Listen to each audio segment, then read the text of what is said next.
Amal Tuali wa Ontiano Martin ajuli kaneno lokange mo OCWINY Wan Luo Television kongo chake neno madon matipiri wa Ontiano Martin. Joma otegi kumalama Uganda metigamento medlim message. President Yoweri Museveni ucheke metie loko bulu kilimi kombiachara.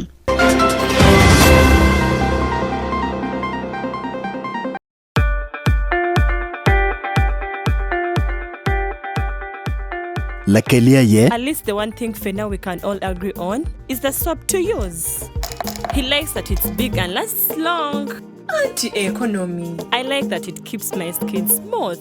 Ate alina echovu. And the children like that. It smells amazing. Everyone is happy. Movit soap comes in 4 fantastic flavors. Movit family soap is truly soap for the whole family. Movit. All day confidence. Afoyori ni dong ajulenen lokange mo OCWINY kore Wan Luo Television anya Sunday AKUMU kombeti chawario mo tieno tin chiangwen nildwe pirubichel medremia pa mwaka alibario pieru ya dek. Joma otegi makibere Gulu District maginolim kibod government ma Uganda yub makiloni Social Assistance Grant for Empowerment man said yomachek bit ni mon government omed biekli mokene komliman we olto ginong lim makar magitika nongone ikom karne ite yub man joma otegi uchake mwaka PR bor maguchone bod government pe yub man ginolim chilingali piru abidwe kidwe mikonyo gen ko entko we limati manokotole por kit marwome ko yarkedi karman miro chente mapol me wil jemo kan mapige tego ikit me ko menino duju geno wani mono government mioro med bekle makemi yake chiling minario dwe kidwe Rome district oloto omioro nyete okat kenyo wanen Lokman Kibot Ismail Jacob Jones ikara me kachoke mo kilomeme parliament magitie committee maginano lokum social protection kachel ki ministry manano lokum gender labor ki social development Lutera Gulu District, Kukok ni, Chiente Makitika Mine Kom Karaman, Chiema Tiri Tutuan, Mere Uyam, Anti Kansila Madako, Machung Piludirmo Tegi, Ikan Chil Megulu District, Da Kokne, Kemio Chilling Million Ario Kekem. So, budgeting. I am so disappointed. Always when I sit in the council here, council debate, and when you look at quarterly system, you find that all the persons, the quarterly system release is 2 million. Yes, 2 million. Imagine what does that really do for the whole district? 2 million shares. Quarterly release. Ministry of Gender, think twice on the issues of other persons. Uywa owajini million ario nok total ke por ki welo dirmo tegi ki yup matiano tiano mamao lokom du dirmo tegi matie district ki tungchel pegi joy wako la me parliament ma chung pilo dirmo tegi I parliament ma Uganda wajini Lokman du me parliament mo kene dongo tiako kwanya ne warom. You are only, the old persons are only given 5% from the grant, the whole grant, from the whole quarterly grant, which goes to the district. Even getting that 5%, we had to struggle through the National Council. Otherwise, before we are getting the nothing. If you are getting 1 million and something, that means your quarterly release is much bigger. So that is something I will request my fellow MPs to assist me when we go back clearly. At least it should be increased from 5% if they can at least give them 10%. Kitung Chil Simon Wakoraj, the Meme Parliament Meswa County, Igulu District, Wajanim, Pere Tek Total Nemir Kikat Gimo, Kiludir Maute Kim. Cham Chana Edgan Uganda, Pekawai Chana Pere, Cham Chana Edgan Nekoba. Trillion Abongman Papachi, Makawai. Chana mati makao ni kitiyu kere mabe ti maji mapol chi wale ko ni jomo teke ni mer kamera mede go hoki mala nok mati ni kiti kere ya to wan macha me so pala mati ga yelen mer kamera cha mari Piloka ngemo OCWINY Pi Wan Luo TV, Igulu City, and Ismail Jacob Jones.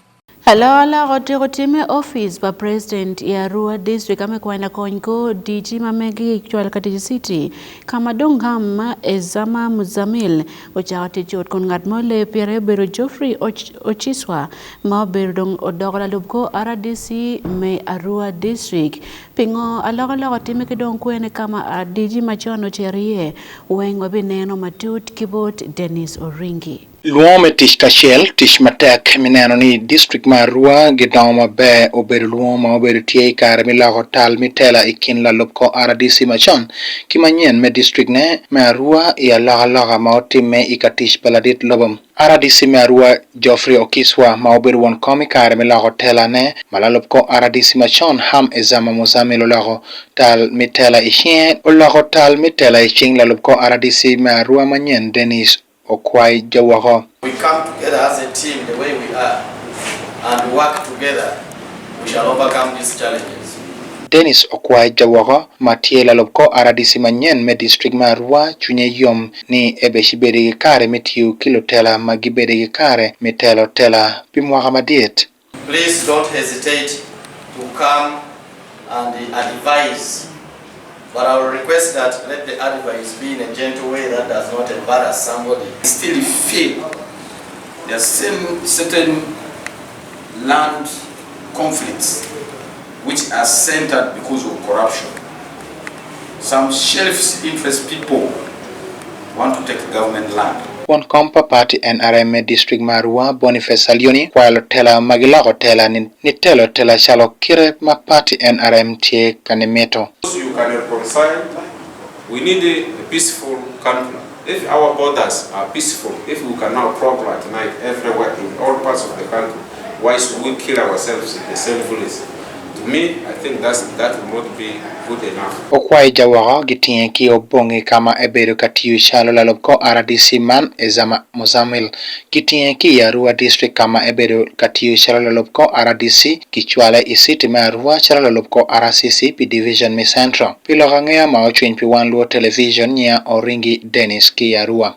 Lotela mabol magiti apach municipality ki district gutoke regeng matako matit kichente mewilo mor kamuken manyen pelotela mado eni district menom Tony Jasper Odo matila lo wibiachar pagamente dagbela kongo won komelsia beach me district wen mor kamit keno ti matek ento pege mi bod gen tuar mutet kili moken ma ikere biekli me mwagamani mewilo mor kamuken me wire office pelotela mado magiti gamente en medoro Apach district ikom karaman morka magiti ko ino bale wak mapol giti ikagwa ko morka mo bale pa district en me Apach Jasper Igwel Kelimatut akada bedi utalama Apach district tia mokok ni manano peha magiwon man mota tia mo dio giatek gamente duong da hotio kwera ko Apach district meber kare met kwanyu chente e ka to wilo kire mota ha Tony Jasper Odongo mobedo alobon kama bij ma Apach doka bo wi biachara gamente atidi ma Apach ilo kere Wan Luo television ichenga dek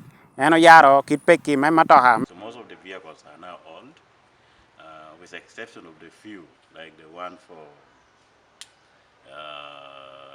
COVID for the hospital and for the district. Those are the only vehicles that are new, but the rest of the vehicles are old vehicles. You know, toka one ticket about battery, toka more deka can, you know, toka poti in good running condition. But the unfortunate part of it, government put pedo here you will get to a budget out of will. No. Kia kwa motoha medong ikom karman kiu badla ko dok petiati. 2 is in Kampala, then 2 is in Lera. Yeah. Another one is for health. Another one is for water. Then no Canada office the district chairman, but we have designated it to work. Then another Bembe district, the member of the district chairman, the one who really come work, Fort Ranger. And I had Kampala, Nahabale, former district chairman, Bobo Kai.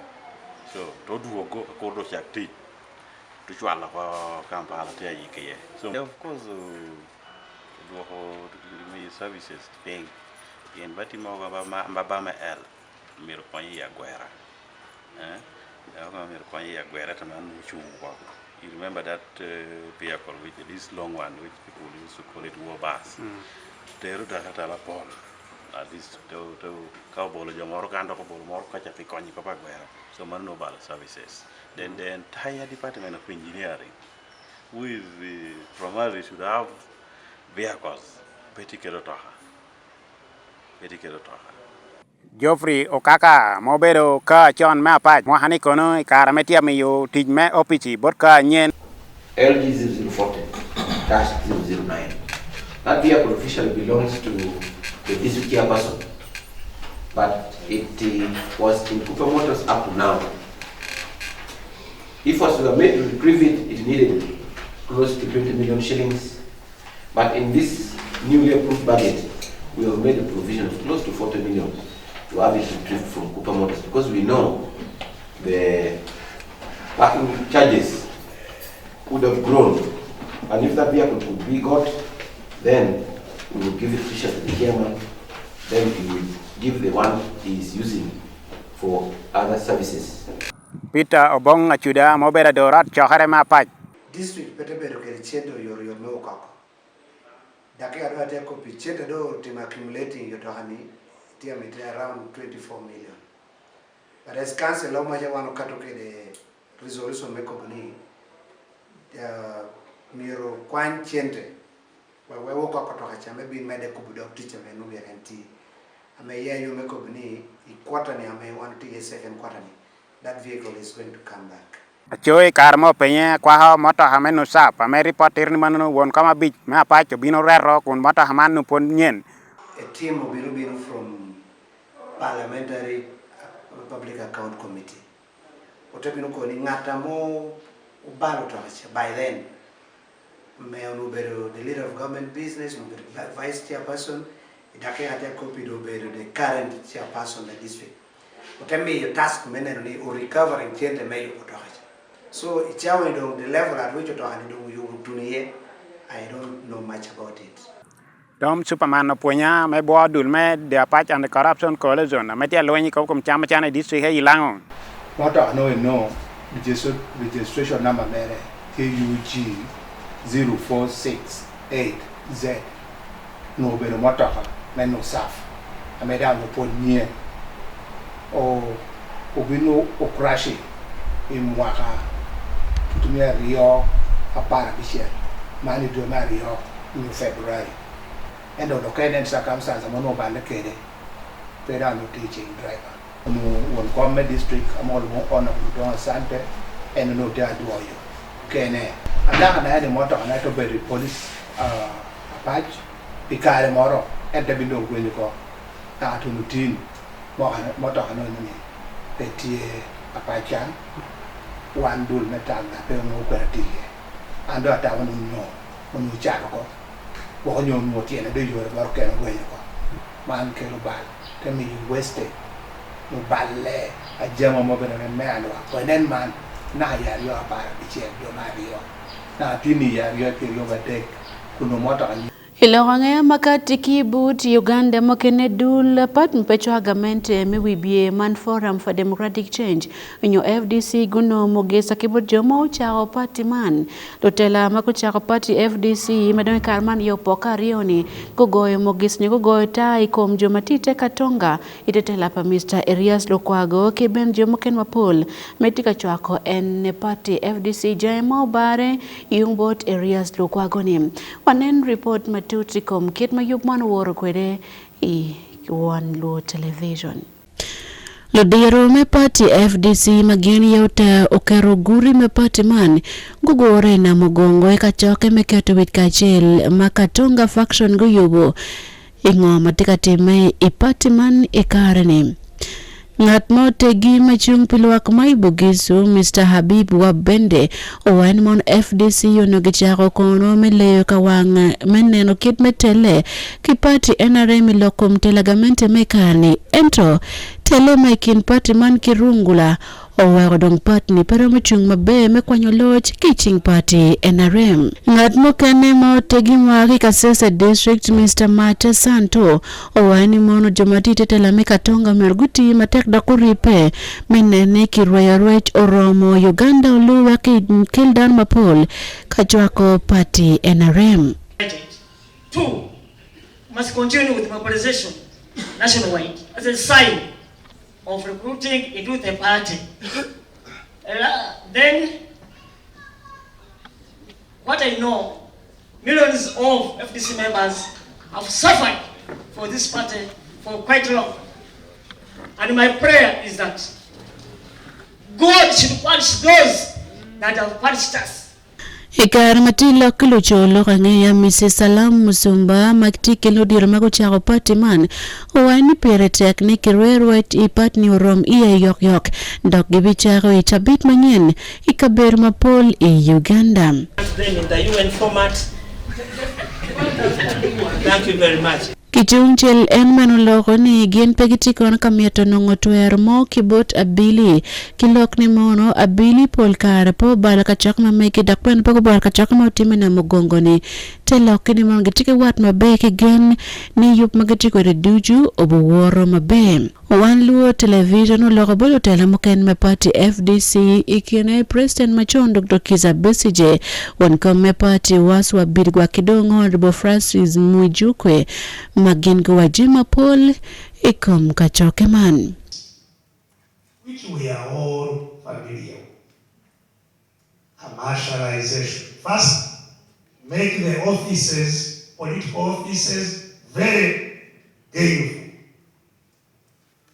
If you land in an office, you are very well overnight. So everybody fighting to reach the political office. But they made the journey to reach the political office very expensive. You need a lot of money to get into the political office. The world, the people of Uganda, has had faith in FDC. The people of Uganda have had hope in FDC. Some of us have tried very, very hard to sustain the party despite all that has taken place within the party. Pelorange moching e Wan Luo Television ania Sunday AKUMU.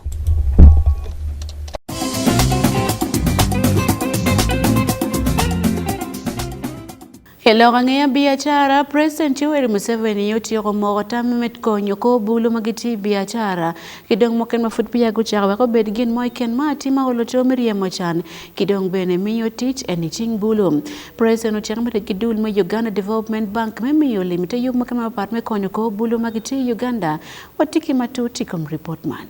President Otelo yup mangwen makiloni Youth Business Forum and Expo motime ba kololo. Eno wani pire tekni kikony koneno mabulu tikere kare man pien buldo chowo bekitika neno nen lokom tiyulem kibiachara dok gunote mateki party NRM kamono beno neno pa party man ni tiye chon ni dano guchowo gochak timo gidmo piloko kuoma megi pigi kengi. I have toured the stores,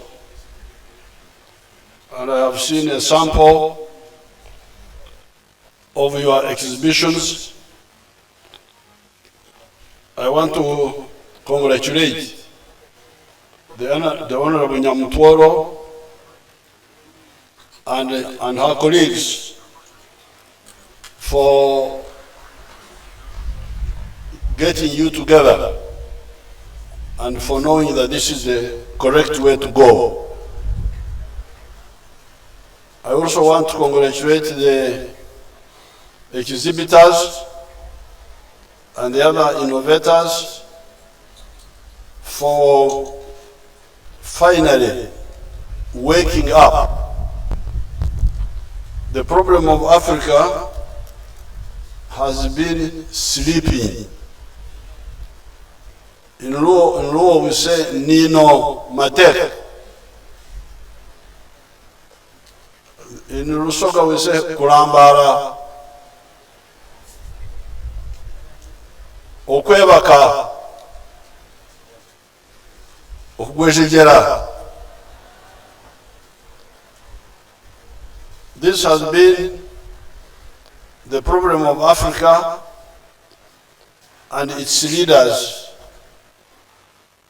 especially in the last 400 years.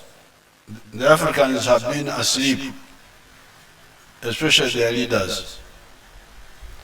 The story of the human race starts 4.5 million years ago.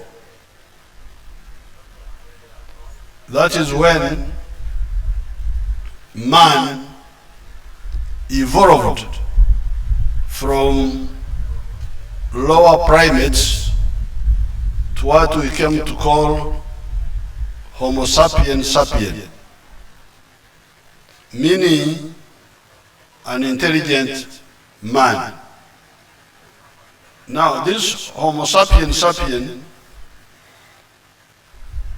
has been the agent of development and transformation. Why? Because of three characteristics. First of all, unlike other animals, he has got a superior brain, a brain which has got more convolutions on the cortex of the brain. Therefore, able to think and reason instead of acting by instinct. Eno wani neno kit mateki cha lim tikwede kariman omiero mi mirikidano metiyo lim labonje kumgamen nyokoro koro kibod jomu kene weke chak timo gin moma be pia nyima megi pigi kengi. Look at Latin America. Latin America has got more natural resources than the United States. But you watch on TV, people from South America are walking on foot to go to the United States because of the misery in Latin America. Why? Because Latin America is disorganized politically and economically. There's no way you can make business in Latin America and you succeed. In Guatemala, in Uruguay, in what? Those are rich in presidents but poor in everything else. Have a lot of presidents, they come to meetings, a lot of gun salutes, but poor in everything else. Now, the United States, whatever you think about the present Americans who are there now, they are leaders. But the original ones, like Washington and others, had a better view when they united the 13 American colonies, British colonies, into the nucleus of the United States. That big market is the one which has made the United States to overtake these small European countries, UK, France, all those small countries, because for them they were stuck in their old narrowness. British, whatever, Francais, I don't know what. Now, this United States became easier for business to operate in. Because if I was in the USA, I would now be a billionaire. Because I would sell my milk from New York to California, a land area of 3 million square miles, a population of 320 million. So now the future is now going to belong to those big countries. You have seen how China has overtaken those small countries of Europe. It is now the second biggest economy, China. All those little countries, UK, what have you, those are wako nyuma huko. Awang dulma European Union e Uganda, His Excellency John Sadiq, wani dulman chung matek peneno ker pabuli biachara Uganda, eno wakitiki mirme berkamiyo koni kare duju, igin mokeken majiyo ker pabulu ikit metiyo lim. As innovators and visionaries, it is truly an event that underlines the immense potential of this nation's youth. Youth, as the most valuable resource of any nation, possess a unique capacity for fresh ideas, untamed creativity and boundless energy. This potential is the driving force behind progress and development. It is the cornerstone upon which the future of any nation is built. Today we gather here to celebrate the successes and the inspiring stories of young Ugandan entrepreneurs who have dared to dream, dared to take risks, and dared to turn their ideas into reality.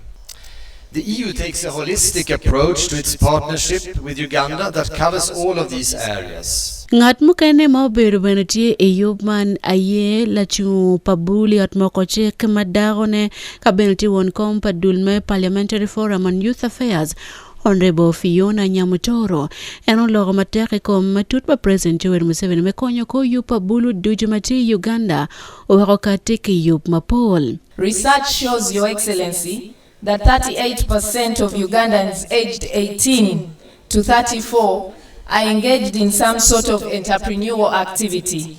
This is compared to the 36% of Ugandans who are above the age of 35. Your Excellency, this only means that young people are more oriented to business than other older generations. And this is because the young are willing to take risks, innovate, and learn. Your Excellency, it is against this background from the 9th Commonwealth Youth Business Ministers Forum held in Uganda that recommended that we hold the annual Youth Business Forum as an avenue for young people and businessmen to meet, interact, network, and pitch their innovations to each other.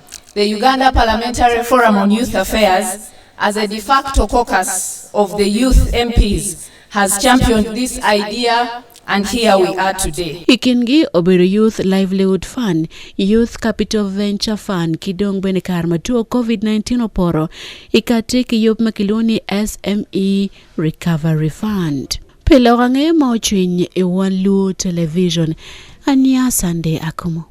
Metwe yodog lorange mochwiny nyakanki Wan Luo Television wanong report lokom tuko kibot pat Robert Larubi tutwale tuko me Uganda Premier League. The we saw is just what we are waiting for. Then we get on with the game. We are off here at the Kabaka Chabagu, welcoming you to the Star Times Uganda Premier League. A clash of the Titans. You can say clash of the kingdoms. Ramat. Kadu. That's a strong ball. Not the best really. Titus Samatimba here. Titus! Oh! Very good finish from Titus Samatimba. Wakiso Giants erupting in this match, and the crowd loving every inch of play. Jasper Ahebwa to deliver this one for Kitara. Jasper glides 1-1. Who else? The #1 hitman in the country, Dennis Omedi. No one else does that in every game than Dennis Omedi. Hitman. Swept in by Ahebwa. Finished by Omedi. Glorious. Really, really glorious, Omedi.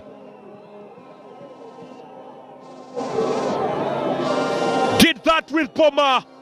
Now doing that with Kitara. Masiko. Ooh, stolen by Jude Semugabi. Omedi. Jude Semugabi. Now to Ahebwa. Sweeps it in the box. Header through!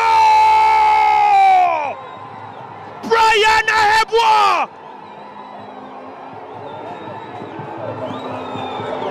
Listen to the roar of Kabarega! Listen to the sound of the Lions! Trying to send that ball further inside. Ooh!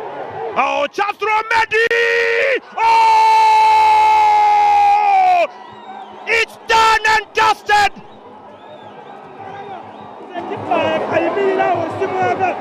Was that? Sorry, it was Semugabi rather. Yeah.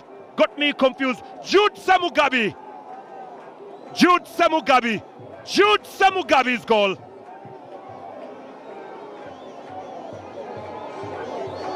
Wakiso 1, Kitara 3. Jude Semugabi. Afoyo nano report meno okelo wadong ya giki palo ngemo nyetin ni chiangwen ki Wan Luo Television and Sunday AKUMU peking nano Wan Luo Television na peking nano ngitmati ki galo wang ikare tuju.